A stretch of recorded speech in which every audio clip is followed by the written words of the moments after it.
Hello and welcome. My name is Nick LaForce. I've noticed over the years that many people don't recognize the power that they have within them. They don't claim their identity and their presence in a powerful way on the planet and in their lives. And I've noticed for me that that's been an ongoing challenge, to be able to claim my own authority and to speak from that place of authority and live from that place of authority. Just recently, I've been declaring I am a poet. I've written poetry for years of my life, and I've shared poems at workshops. They've been a centerpiece of a lot of the workshops that I've conducted, but I've never stood up and said, I am a poet. I never claimed that identity until just recently. Now, the interesting thing is that there's another part of me, a deeper part of me, that has known that and lived securely in that knowledge and in that identity for years. In fact, I wrote a poem many years ago when I went to see some poets who were reciting their poetry at a Barnes & Noble in Sacramento, California. This particular bookstore would have and host a poetry night, and so poets would come and read their poems. And unfortunately, I now don't remember the name of these two poets that read that night. But as I listened to these poets, these images and ideas began to form in my mind, and I made some notes about them.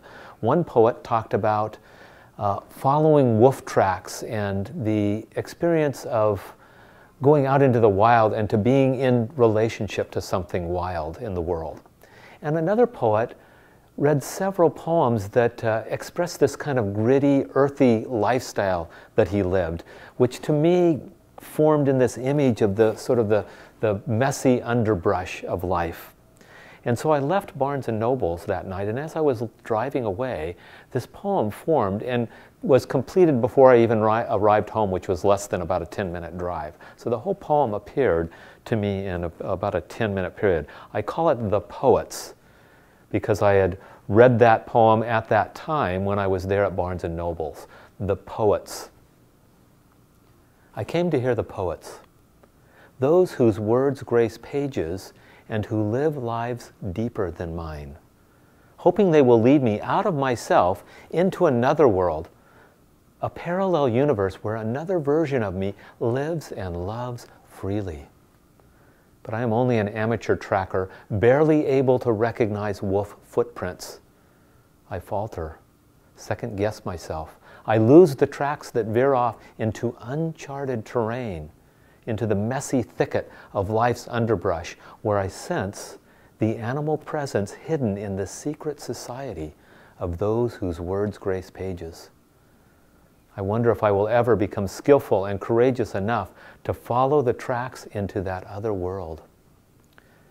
Afterwards, leaving Barnes & Noble, walking into the light of the full moon, I feel myself transforming, shape-shifting, growing snout and tail, spine bending at the hip, arms becoming legs, hands becoming paws, fur sprouting over all the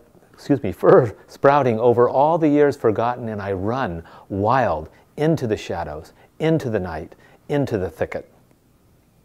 I already know it will be gone tomorrow, a dream fragment lingering somewhere just outside of reach. I already know I must come again to hear the poets, to let them point out the wolf tracks I won't recognize as my own. And it's so often true in life that we don't recognize that when we're looking at somebody we admire, when we're seeing somebody doing something great, that we're also seeing something in ourselves. And it may take us years or perhaps a lifetime to come to recognize the power that we have within us and to activate that power. And so this poem is an invitation for you not to just follow the wolf tracks into that uncharted terrain of your life, but actually step in to who you are meant to be and to step up and deliver from that place inside of you that knows what you're about, knows what you have to offer, and is ready to offer it.